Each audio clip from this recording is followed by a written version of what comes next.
சிறுபான்மை மக்கள் தங்களுடைய நண்பராக திரு விஜயை பார்க்கிறார்கள். நம்மில் ஒருவராக விஜயை பார்க்கிறார்கள். விஜய் அவர்களே திரு உதயநிதி எதிர்த்திருக்கிறது அவர்களுடைய கவலையை காட்டுது. ஏன்னா எவ்வளவுதான் இப்படி ஒரு சம்பவம் நடக்கல இந்த பக்கமே திரும்பிட்டு போனா கூட டவுனா விஜய் தான் இருக்கிறார். நீங்க பாலிடிக்ஸ்ல நீங்க எதிர் போனீங்கன்னா நான் தமிழ்நாடு முழுக்க டிராவல் பண்றேன். போகும்போதெல்லாம் முதல் கேள்வி சார் விஜய் என்ன சார் அவர் சார் விஜய் என்ன சார் விஜய் ஜெயிச்சுடுவாரா விஜய் இப்படிலாம் விஜய் ஏடிஎம்கே வந்துருவாரா இப்படித்தான் எல்லாரும். சோ கேள்வி டிஎம்கே பத்தி யாரும் இல்ல, கேள்வி எல்லாமே விஜய் பத்தி. அதான் நம்ம புரிஞ்சுக்கிறோம். இந்த கவலை அவர்களையும் எட்டுகிறது. அவங்களுக்கு உளவுத்துறை எல்லாம் இருக்குது இல்ல. அப்ப எல்லாருமே விஜய் பத்தி தான் பேசுறாங்க அப்படின்னு சொல்லும் போது அவருடைய பெயரை கூட குறிப்பிடாம ஒரு கூட்டம்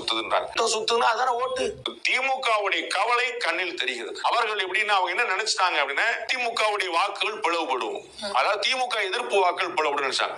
முதல் முறையாக திமுக இது வரைக்கும் எதிர்பாராது. அது எம்ஜிஆர் உடைய காலத்துக்கு பிறகு திமுகவுடைய டெபாசிட் பிக்ஸட் டெபாசிட் ஆச்சு.